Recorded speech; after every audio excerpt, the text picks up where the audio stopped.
Good day, everyone. Thanks for joining us once again on this channel called Real Estate with Femi. I'm your host for today, and today I'm going to be sharing a couple of tips that has helped most of our clients over the years make profitable real estate decisions. So I tagged the name of this series Top Real Estate Tips That a First-Time Property Buyer Should Know. Stay tuned as we go right in.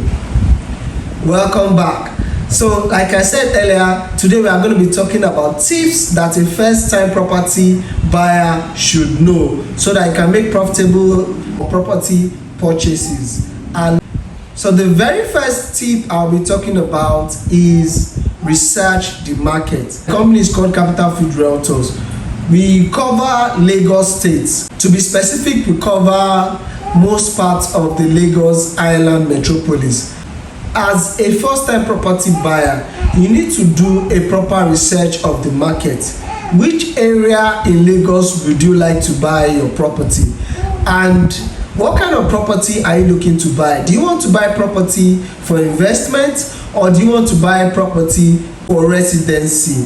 So when you're buying a property for investment, there are a couple of things that you should not be emotional about. You should not be emotional about the size of the property or necessarily cost of the property.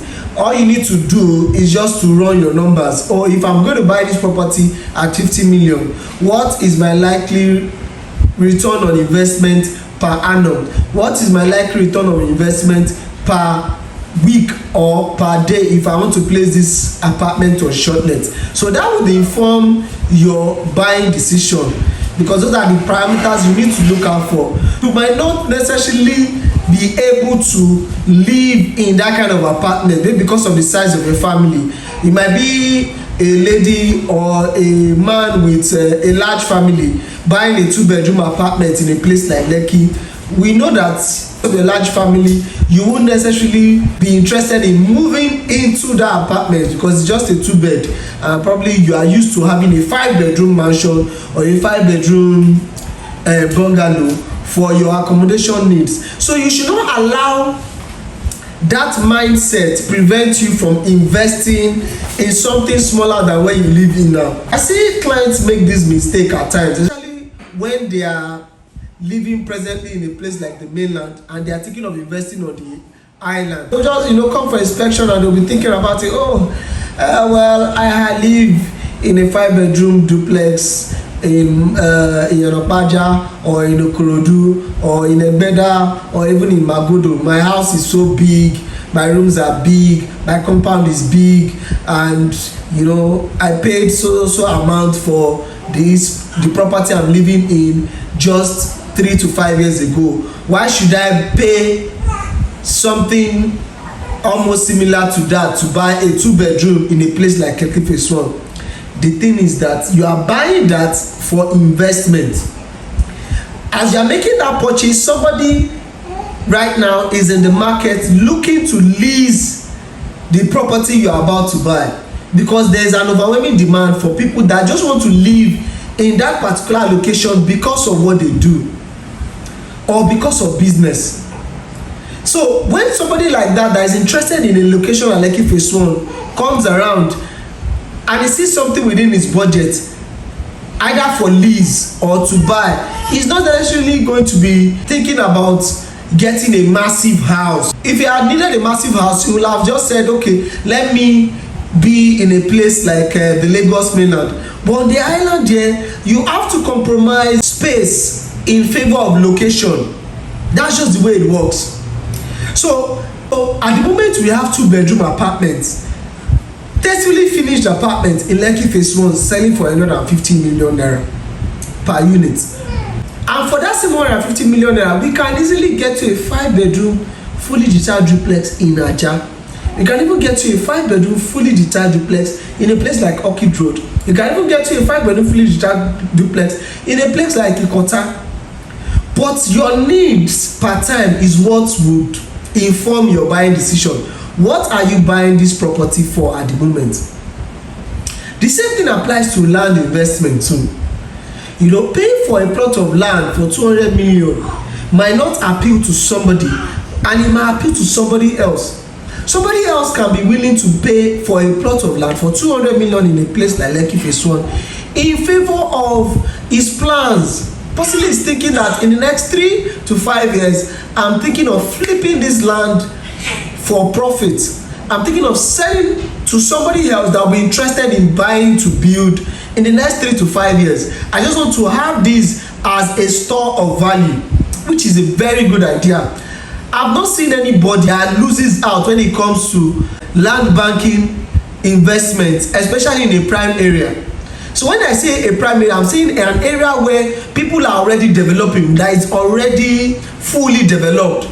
A place like Lekki, a place like Ikota, a place like even Aja, especially in some estates that are fully developed. Imagine buying a plot of land, and by the right side, by the left side, people have developed their houses already, and they've been living there for years. And even facing you too, somebody is living there already for a couple of years. If you decide to sell that plot of land in a few years, you will definitely be getting maximum returns. So when you want to do a property purchase, you need to research the market. You need to call a reputable realtor, of course, call Capitalfieldsrealtors, and have an extensive discussion with them. We do strategy sessions. Strategy sessions are free. We don't charge you for that. What are you looking for? How many years are you thinking of holding on to this property? Are you thinking of buying now to hold for a while to resell later? Would you like suggestions of locations that can fit your budget, where you can buy proper land to hold on to for a while to resell? You know, those are the things we'll ask you. Where is your current location of business? Where is your current location of employment? Where are the major areas you need to go to, you commute to every other time? Where is your church? Do you have a branch close to where you want to buy this property? Which schools do your children attend right now? Do you have something similar where you are buying this property? So that strategy session helps us to give you value for your money. So the very first tip we are talking about today is what? Research the market. What are the major things that are very important for you to make a buying decision now? So you need to be able to work with a realtor that you can communicate with. You should be free to communicate with your realtor, whatever your desires are. You don't go for a doctor's appointment and keep secret from your doctor. That's the same way you don't book an appointment with a professional realtor and hold back when it comes to sharing information. It is even at this stage of discussing with your realtor, researching the market, and open up to your realtor that you have a budget of 70 million, but you don't have an outright payment, that you can do 40 million upfront, and you like to spread the remaining balance of 30 million over the course of 2 months, over the course of 3 months. Your real estate consultant will now be the one to speak to his partners, speak to the developers, that this is the situation on ground, what can we work out, and definitely help you find a level ground and make the transaction go through. But in the case where you are just talking, oh, I have 70 million, I'm ready. When it now comes to the place of closing, when we are ready to close, and everybody is expecting you to make an upfront payment, they are now going back and saying, oh, you don't have the funds available. It doesn't go down so well with a lot of developers. So they like it when people are upfront and transparent with deals. And that is where being upfront with your realtor can be to your advantage.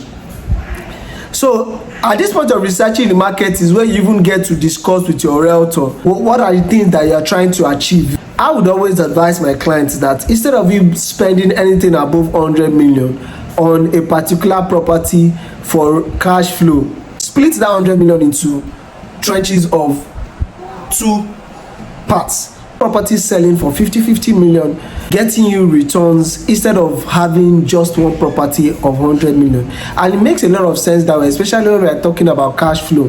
The higher the number of apartments fetching you income, the better. So in a case where you have 10 different apartments fetching you an annual rental income of like 2 million per year. In a case where one of them defaults or has an issue, you won't feel the impact so much.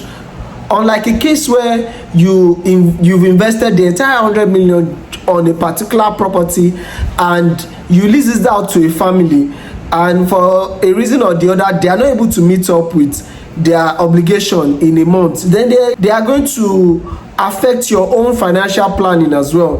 When you want to do real estate investment and you have a lump sum of money, maybe you want to do 200 million today, you want to do 300 million, or you want to do 500 million in real estate investment, I would always recommend you buy cash flow apartments. Buy as many apartments as you can and have a facility management company take care of the properties. Let them be the one to help you get your rental income on an annual basis. They will help you ensure that the tenants are paying up as and when due reminders to the tenants as and when due about the expiry of the tenancy, and a lot of other things that you don't have to bother yourself with. When you do research about big time property investors all over the US, and you hear about the number of apartments these people have, it will blow your mind. You might see somebody at the age of 30, 35, or even people from the age of 25, and you interview them and you ask them how many properties they have. They will tell you, okay, right now I have 1,000